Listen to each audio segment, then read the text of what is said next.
Segunda Crônicas 29, do versículo 1 ao 10 diz assim: Tinha Ezequias 25 anos de idade quando começou a reinar, e reinou 29 anos em Jerusalém. Sua mãe se chamava Abia e era filha de Zacarias. Fez ele tudo que era reto perante o Senhor, segundo tudo quanto fizera Davi seu pai. No primeiro ano do seu reinado, no primeiro mês, abriu as portas da casa do Senhor e as reparou. Trouxe os sacerdotes e os levitas, ajuntou-os na praça oriental e lhes disse: Ouvi-me, ó levitas, santificai-vos agora e santificai a casa do Senhor, Deus de vossos pais. Tirai do santuário a imundícia. Porque nossos pais prevaricaram e fizeram o que era mal perante o Senhor nosso Deus e o deixaram. Desviaram o seu rosto do tabernáculo do Senhor e lhe voltaram as costas. Também fecharam as portas do pórtico, apagaram as lâmpadas, não queimaram incenso, nem ofereceram holocaustos nos santuários ao Deus de Israel. Pelo que veio grande ira do Senhor sobre Judá e Jerusalém e os entregou ao terror, ao espanto e aos assobios, como vós o estáis vendo com os próprios olhos. Porque eis que nossos pais caíram à espada, e por isso nossos filhos e filhas e nossas mulheres estiveram em cativeiro. Versículo 10. Agora estou resolvido a fazer aliança com o Senhor, Deus de Israel, para que se desvie de nós o ardor da sua ira. Gente, eu quero falar sobre a presença do Senhor. É algo vital para a nossa vida. Eu gosto muito dessa história de Ezequias, e só pelo que nós lemos aqui, nós vimos o posicionamento desse jovem, né? Que idade tu tens, Gessé? 24, então.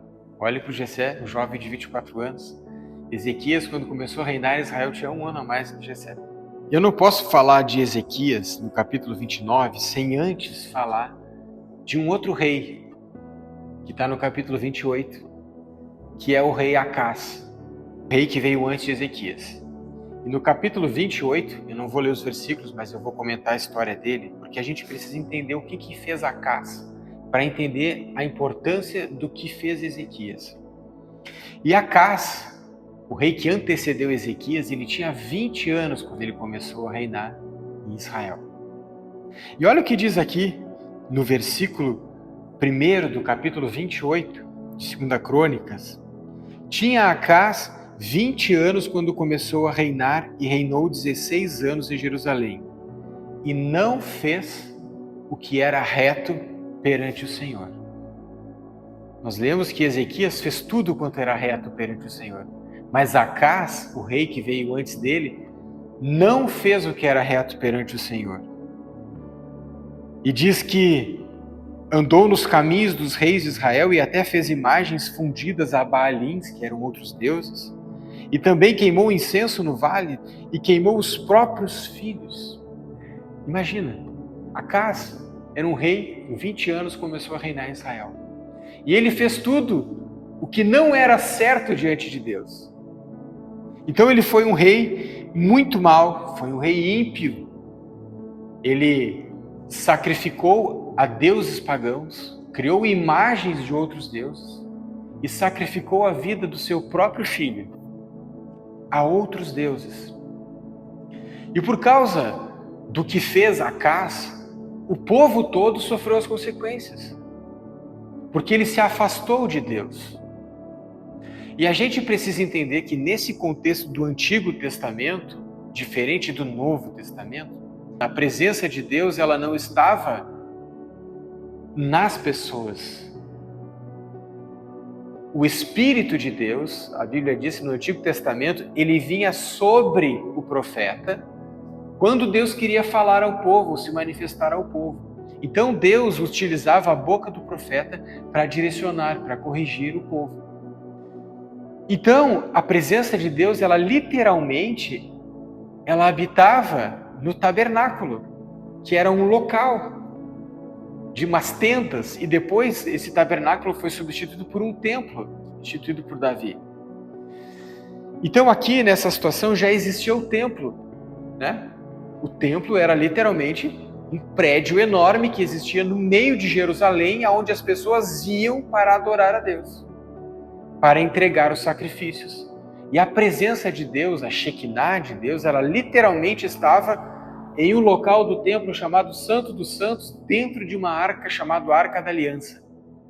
Então, está falando de um local físico, que era o templo, onde as pessoas entravam naquele pátio, nos átrios, e o sumo sacerdote, somente ele podia entrar nesse Santo dos Santos, que era onde estava a presença de Deus. Depois de Jesus, o acesso à presença de Deus não era mais um acesso limitado a um sumo sacerdote uma vez por ano.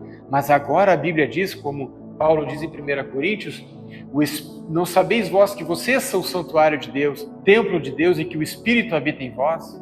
Então, por causa de Jesus, hoje a presença de Deus habita dentro de nós. E nós estamos falando sobre a importância da presença de Deus.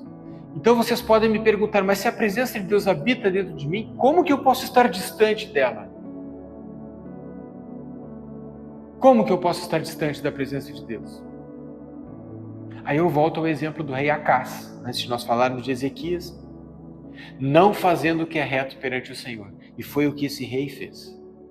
A Bíblia diz que esse rei fez tudo isso que eu já falei para vocês, sacrificou a vida do próprio filho, criou estátuas e fez sacrifícios a falsos deuses.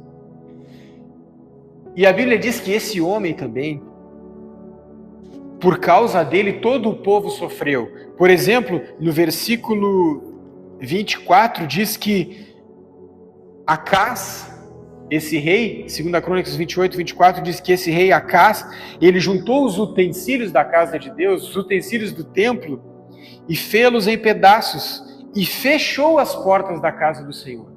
Então, assim, esse homem, ele fez, além de não fazer o que era reto perante o Senhor, ele fez, assim, coisas extremas. Inclusive, ele fechou as portas do templo. O templo era o local onde as pessoas iam para adorar a Deus e oferecer sacrifício. Hoje nós vamos à igreja, ao templo, porque nós somos a igreja e nós nos reunimos para adorar ao Senhor aqui. E a presença de Deus está em nós. E esse homem, o que ele fez? Ele fechou as portas da casa do Senhor. E ele pegou os utensílios que eram utilizados, né? Esses utensílios, esse homem, ele pegou essas coisas e fez em pedaços. E ele fechou as portas da casa do Senhor e deu as costas para ela. E por causa disso, a Bíblia diz que a ira do Senhor se acendeu sobre Acás e sobre o povo de Israel. E o povo começou a sofrer. O povo começou a enfrentar a ira do Senhor por ocasião do que fez a liderança deles, o rei Acás. E a Bíblia fala que, por exemplo, no versículo 6 do capítulo 28, num só dia, 125 mil homens do povo de Israel morreram, porque foram atacados por outros povos. Eles se afastaram da presença do Senhor. É isso que eu quero dizer para vocês. Só que esse homem, esse Acás, esse jovem de 20 anos, reinou 16 anos, ele reinou até os 36. E depois dele, reinou Ezequias, que foram os versículos que nós lemos. E a diferença é que Ezequias, ele fez, já no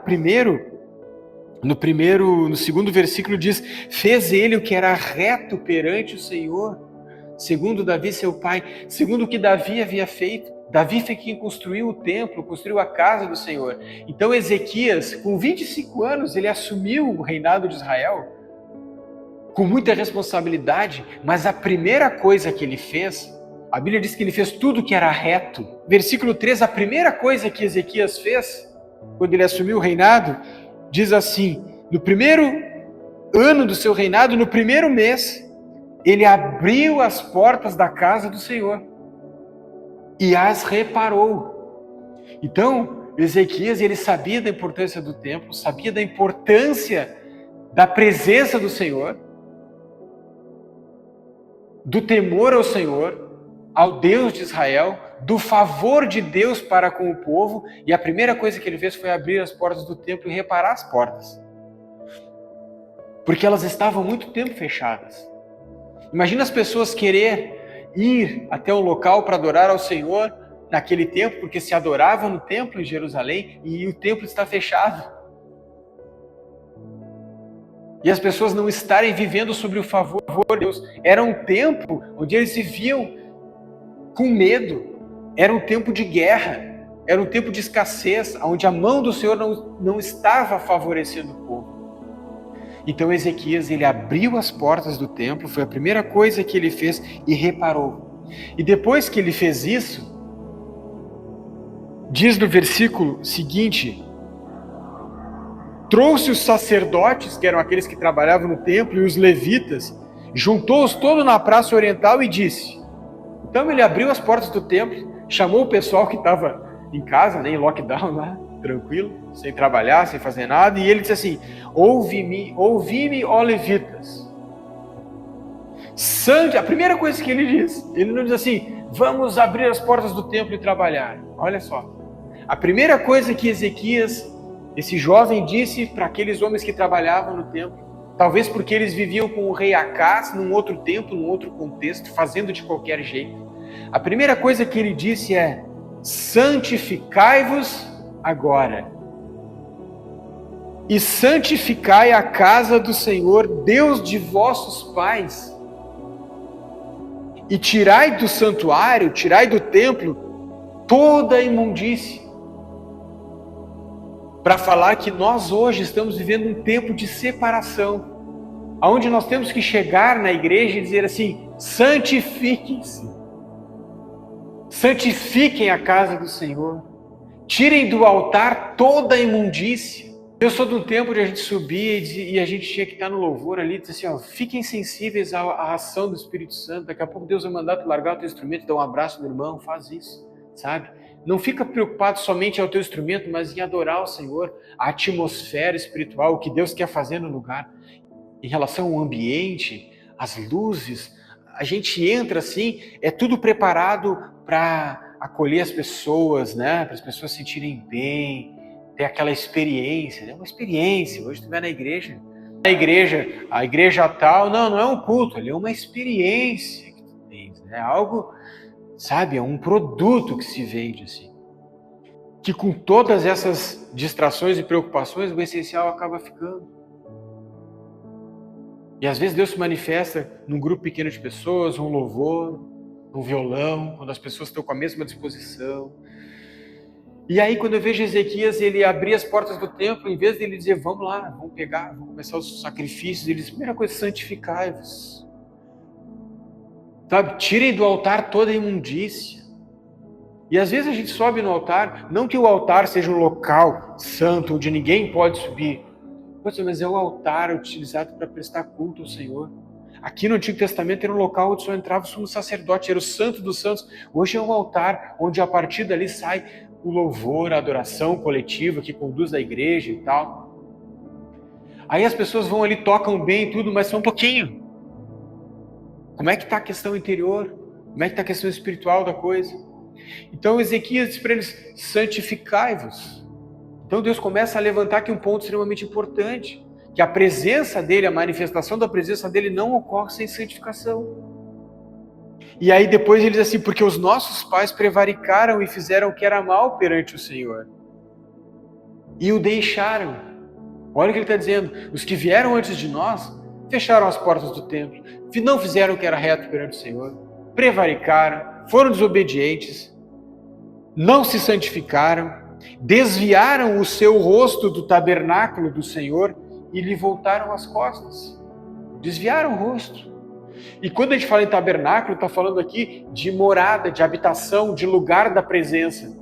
Então hoje, quando a gente fala em desviar o olhar do tabernáculo, significa a gente simplesmente se afastar da presença de Deus.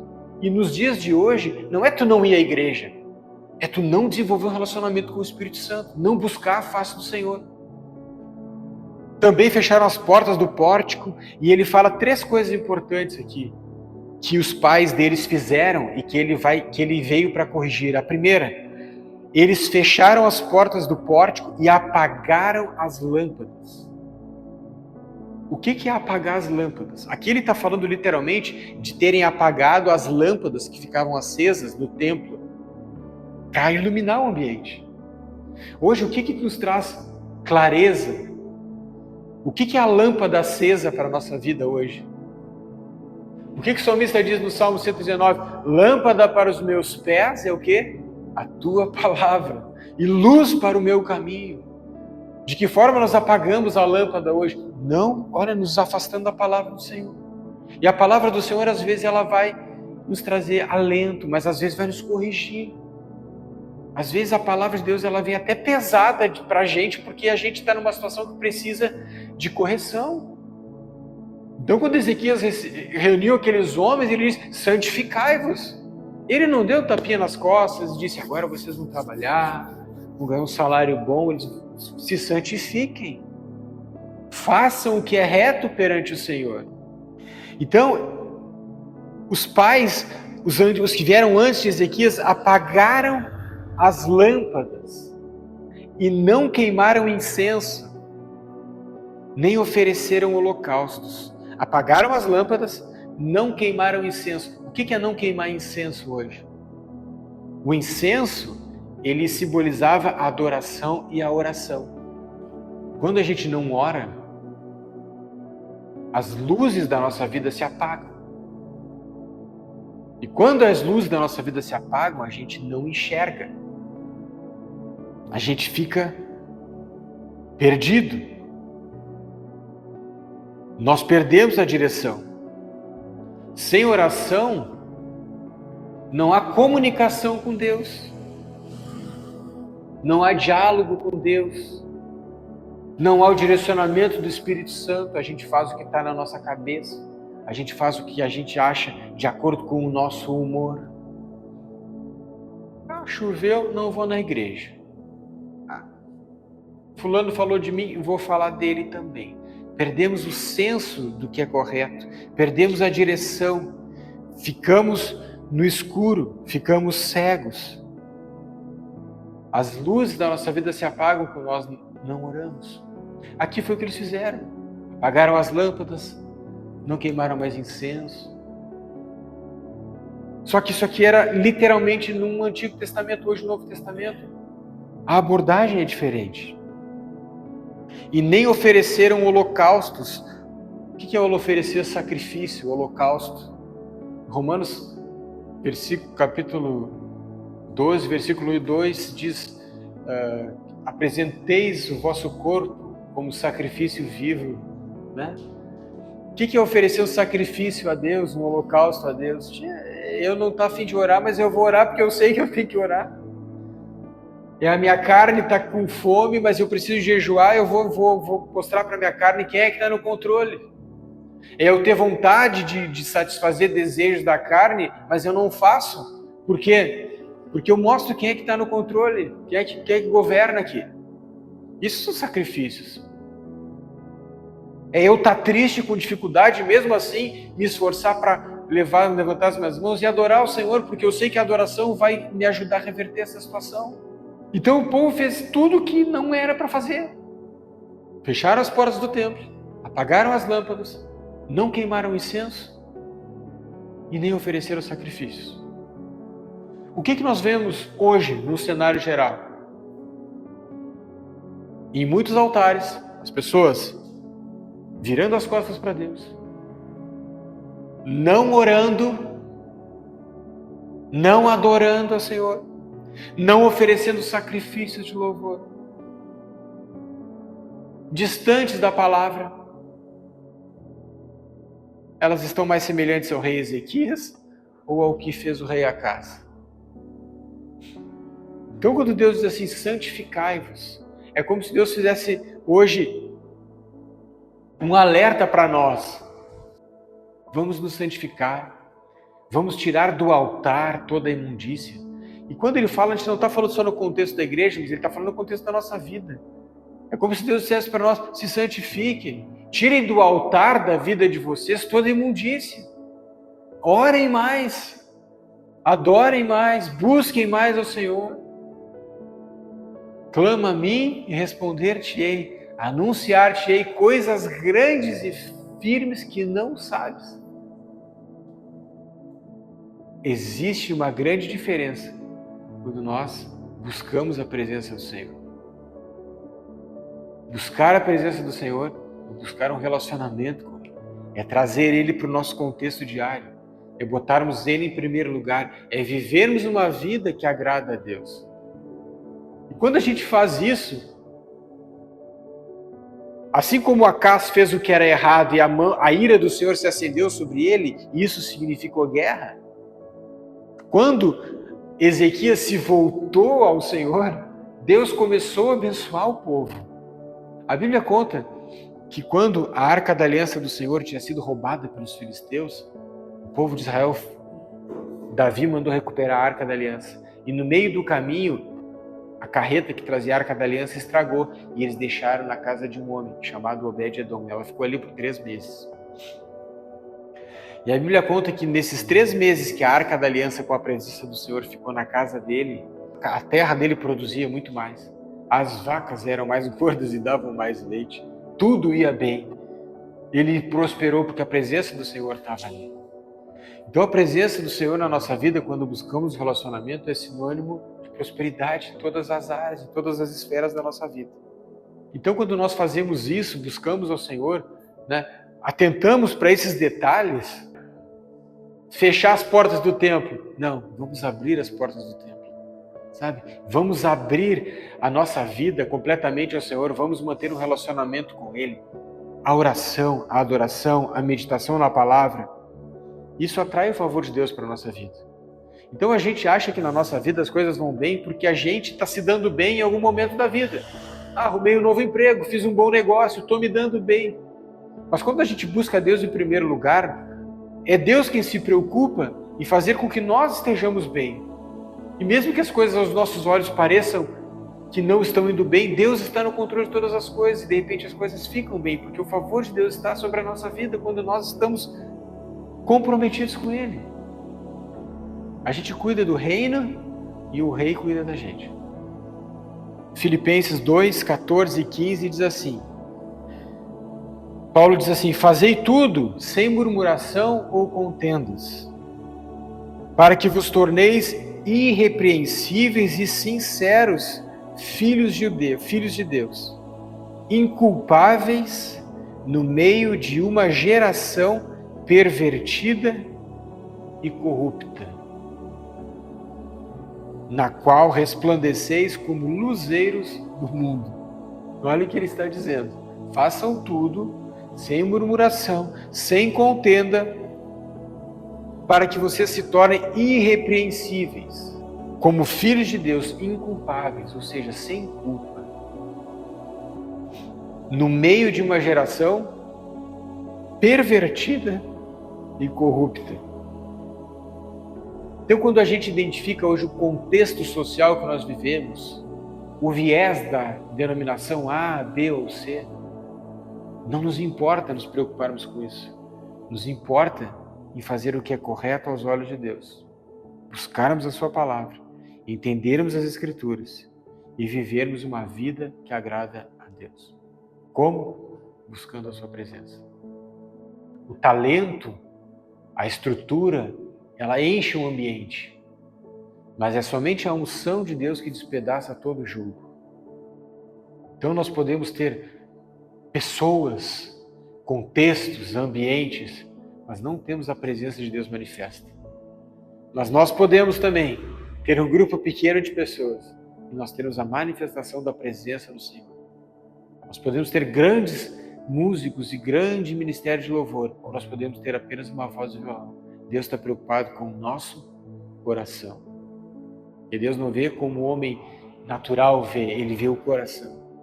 E quando eu falo de ver o coração, estou falando justamente de buscarmos a presença do Senhor na nossa vida, para que Ele veja o nosso coração, nós entendamos ao Senhor e vivamos uma vida que agrada a Ele. O que nós temos que nos preocupar é com a qualidade da nossa vida com Deus. Uma pessoa que vai no culto e vai ouvir uma palavra que vai confrontar justamente o pecado que ela está vivendo, se ela souber o que ela vai ouvir, ela vai no culto? Não, ela não vai. Mas é exatamente o que ela vai ouvir que vai mudar a vida dela, que é o que ela precisa ouvir. Então a gente tem que entender que a palavra de Deus é a verdade que nós precisamos viver.